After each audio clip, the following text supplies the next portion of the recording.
Hi, hello and welcome back to our channel My Cooking Stories. ഇന്ന് ഞാൻ വന്നിട്ടുള്ളത് ഒരു ചെമ്മീൻ പുട്ടിൻ്റെ റെസിപ്പി ആയിട്ടാണ്. ഈ ഒരു പുട്ട് നമ്മൾ സാധാരണ എപ്പോഴും ഉണ്ടാക്കുന്നതിലും കുറച്ച് ഡിഫറെൻ്റ് ആയിട്ടാണ് ഈ ഒരു പുട്ട് ഉണ്ടാക്കുന്നത്. അപ്പോൾ നമുക്ക് നോക്കാം എങ്ങനെയാണ് ഇത് ഉണ്ടാക്കുന്നത്.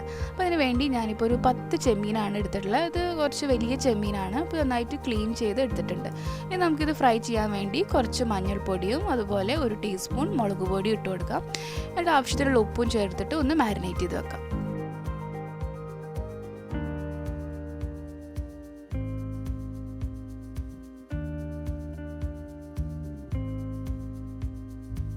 ഇനി ഈ പുട്ടുണ്ടാക്കാൻ വേണ്ടിയിട്ട് ഞാനൊരു പാത്രത്തിലേക്ക് 1/2 കപ്പ് വെള്ളമാണ് ഒഴിച്ചു കൊടുക്കുന്നത്. അതിലേക്ക് കുറച്ച് ഉപ്പ് ഇട്ട് കൊടുക്കുന്നുണ്ട്. ഇത് നന്നായി തിളച്ച് വരുമ്പോൾ ഞാൻ 1 കപ്പ് പുട്ടിൻ്റെ പൊടിയാണ് ഇതിലേക്ക് ഇട്ട് കൊടുക്കുന്നത്. അപ്പോൾ നമ്മൾ ഇങ്ങനെ വാട്ടിയെടുക്കുന്നത് എന്താണെന്ന് വെച്ചാൽ പുട്ട് കുറച്ചും കൂടി സോഫ്റ്റ് ആവാൻ വേണ്ടിയിട്ടാണ്. നമ്മൾ സാധാരണ വെള്ളം നനച്ച് കൈകൊണ്ട് മിക്സ് ചെയ്യുന്നതിലും നല്ലത് ഇങ്ങനെ ചെയ്യുമ്പോൾ കുറച്ചും കൂടി സോഫ്റ്റ് ആയിരിക്കും. അങ്ങനെ ഇത് ഒന്ന് ഫ്ലെയിം ഒന്ന് ഓഫ് ചെയ്തിട്ട് ജസ്റ്റ് ഒരു 2 മിനിറ്റ് ഒന്ന് നന്നായിട്ട് ഇളക്കി കൊടുക്കുക. ഇനി ഇത് ചൂട് പോയതിന് ശേഷം നമുക്ക് ഈ പുട്ടിൻ്റെ പൊടി മിക്സിയിലിട്ടിട്ട് ഒന്ന് കറക്കിയെടുക്കാം. ഇത് ഞാൻ നേരത്തെ പറഞ്ഞ പോലെ കുറച്ചുകൂടി സോഫ്റ്റ് ആവാനും അതുപോലെ എന്തെങ്കിലും കട്ടകളൊക്കെ ഉണ്ടെങ്കിൽ അതൊന്ന് പോയി കിട്ടാൻ വേണ്ടിയിട്ടാണ് നമ്മളിതുപോലെ മിക്സിയിലിട്ട് ചെയ്യുന്നത്.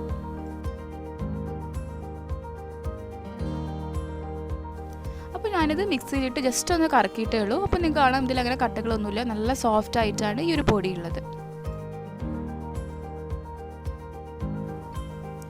നമുക്ക് ചെമ്മീൻ ഒന്ന് ഫ്രൈ ചെയ്തെടുക്കാം. അതിന് വേണ്ടി ഒരു പാത്രത്തിലേക്ക് കുറച്ച് വെളിച്ചെണ്ണ ഒഴിച്ചു കൊടുത്തിട്ടുണ്ട്. പിന്നെ അതിലേക്ക് ചെമ്മീൻ ഓരോന്നായിട്ട് ഇട്ടിട്ട് നമുക്കിത് പൊരിച്ചെടുക്കാം.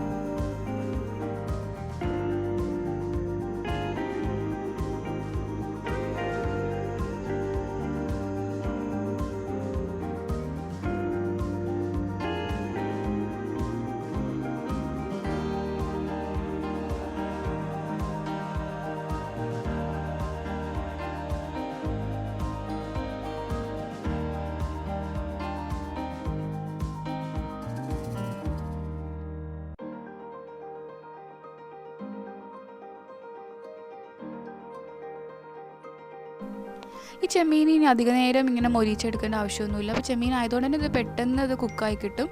ജസ്റ്റ് ഒരു 2 മിനിറ്റ് ഒന്നിട്ട് ഫ്രൈ ചെയ്തിട്ട് എടുക്കാം.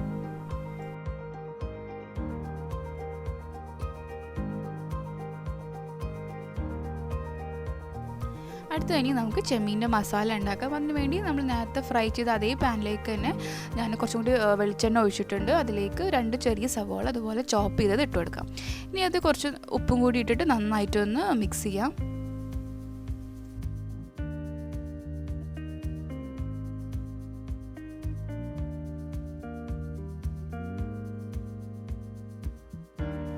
ഈ സവാള ഒന്ന് കളറ് മാറി വരുമ്പോൾ നമുക്കിതിലേക്ക് 2 പച്ചമുളക് ചെറുതായി അരിഞ്ഞതും കുറച്ച് കറിവേപ്പിലയും കൂടി ഇട്ട് കൊടുക്കാം. ആ ഉള്ളി ഒന്ന് വഴറ്റി വരുന്ന നേരം കൊണ്ട് നമ്മൾ നേരത്തെ ഫ്രൈ ചെയ്ത ചെമ്മീനാണിത്. അത് നമുക്ക് ഒരു മിക്സിയുടെ ജാറിലിട്ട് ജസ്റ്റ് ഒന്ന് പൊടിച്ചെടുക്കാം. ഒന്ന് കറക്കിയെടുത്താൽ മതി, അധികം ഇങ്ങനെ പേസ്റ്റ് ആക്കേണ്ട ആവശ്യമൊന്നുമില്ല.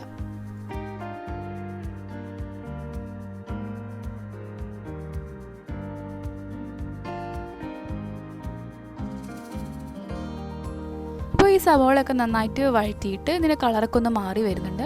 അപ്പോൾ ഈ സമയത്ത് നമുക്ക് 1 ടീസ്പൂൺ ഇഞ്ചി വെളുത്തുള്ളി പേസ്റ്റ് ഇട്ട് കൊടുക്കാം. അപ്പോൾ ഇവിടെ ഇഞ്ചി വെളുത്തുള്ളി പേസ്റ്റിന് പകരം നമ്മൾ ഇഞ്ചി വെളുത്തുള്ളിയും ചെറുതായിട്ട് ചോപ്പ് ചെയ്തറിയില്ലേ, അങ്ങനെ ഇട്ടെടുത്താലും നല്ല ടേസ്റ്റ് തന്നെയാണ് കേട്ടോ. ശരിക്കും അതാണ് ഇതിലേക്ക് നല്ലൊരു ഫ്ലേവർ തരുന്നത്. ഞാനിപ്പോൾ ഇവിടെ പേസ്റ്റ് യൂസ് ചെയ്തേ ഉള്ളൂ. ഇനി നമുക്ക് ഇതിലേക്ക് പൊടികൾ ഇട്ട് കൊടുക്കാം. അതിന് വേണ്ടി ഒരു 1/4 ടീസ്പൂൺ മഞ്ഞൾപ്പൊടിയും 1 ടേബിൾ സ്പൂൺ മുളക് പൊടിയും 1 ടീസ്പൂൺ മല്ലിപ്പൊടിയും 1/2 ടീസ്പൂൺ പെരുംജീരകപ്പൊടിയും കൂടി ഇട്ട് കൊടുക്കാം.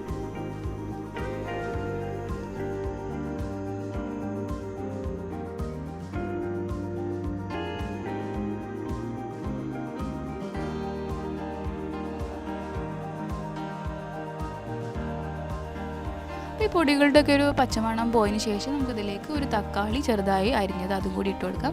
എന്നിട്ട് നന്നായിട്ടൊന്ന് മിക്സ് ചെയ്തിട്ട് കൊടുക്കാം.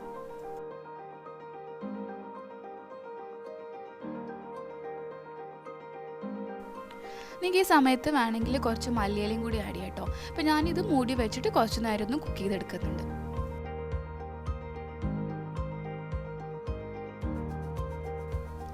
ഇനി നമുക്കിതിലേക്ക് ആവശ്യത്തിനുള്ള തേങ്ങ ഇട്ട് കൊടുക്കാം. ഞാനിപ്പോൾ ഇവിടെ ഒരു 1/2 കപ്പ് തേങ്ങ എടുക്കുന്നുണ്ട്. അതും കൂടി ഇട്ടിട്ട് നന്നായിട്ടൊന്ന് മിക്സ് ചെയ്യാം. അപ്പോൾ ഇനി നമുക്ക് നേരത്തെ നമ്മൾ ക്രഷ് ചെയ്ത് വെച്ച് ചെമ്മീനില്ലേ അതും കൂടി ഇതിലേക്ക് ഇട്ട് കൊടുക്കാം. ഇനി നന്നായിട്ട് തേങ്ങയും ഈ മസാലയും ചെമ്മീനും കൂടി ഇട്ടിട്ട് മിക്സ് ചെയ്ത് കൊടുക്കാം.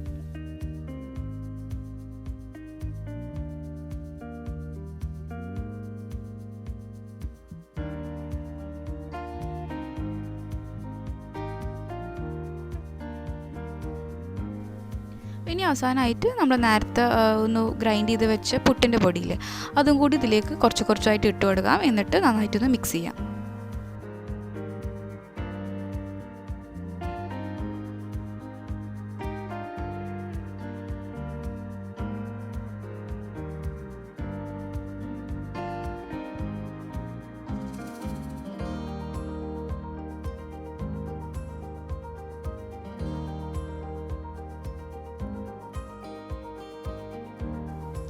അപ്പോൾ ഇത് മിക്സ് ചെയ്തിട്ട് നിങ്ങൾക്ക് കുറച്ച് ഡ്രൈ ആയിട്ട് തോന്നുകയാണെങ്കിൽ ഇതിലേക്ക് കുറച്ച് വെള്ളം ഒന്ന് ഒഴിച്ചു കൊടുക്കാം. അപ്പോൾ നമുക്കിത് സാധാരണ പുട്ടിനൊക്കെ ഉള്ള പാകത്തിലുള്ള ഒരു പൊടിയായിട്ട് ഇത് കിട്ടും.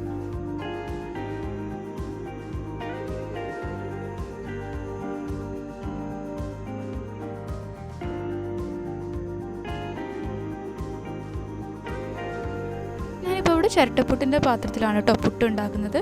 ഞാൻ കുറച്ച് തേങ്ങ ഇട്ട് കൊടുക്കുന്നുണ്ട്. തേങ്ങ നിങ്ങൾക്ക് വേണമെങ്കിൽ ഓപ്ഷനാണ്, കാരണം നമ്മൾ ഓൾറെഡി ഇതിൽ തേങ്ങ ഇട്ട് കൊടുത്തിട്ടുണ്ട്. എന്നിട്ട് തേങ്ങേൻ്റെ മുകളിലായി കുറച്ച് ഈ പുട്ടിൻ്റെ ഈ ഒരു മിക്സ് നമുക്ക് ഇതിലേക്ക് വെച്ച് കൊടുക്കാം.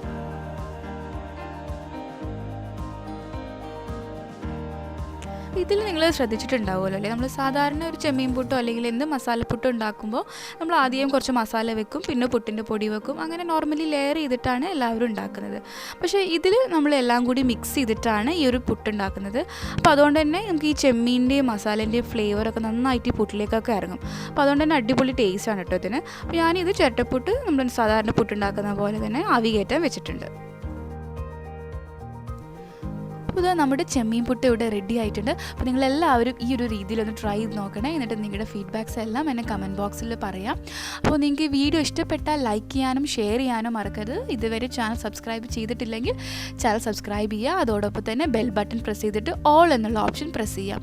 അപ്പോൾ അടുത്ത നല്ലൊരു വീഡിയോ ആയിട്ട് കാണാം. അതുവരേക്കും താങ്ക് യു.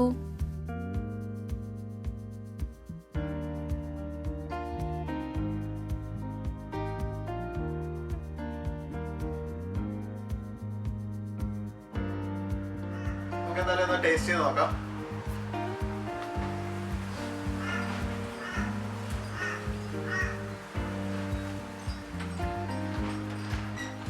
നല്ല ടേസ്റ്റ് ഉണ്ട്. എനിക്ക് തോന്നുന്നു ഇത് എല്ലാ മസാലയും പുട്ടുപൊടിയും എല്ലാം കൂടി മിക്സ് ചെയ്തുകൊണ്ടായിരിക്കും എല്ലായിടത്തും മസാല എത്തിയിട്ടുണ്ട്. നല്ല ടേസ്റ്റ് ഉണ്ട്. എന്തായാലും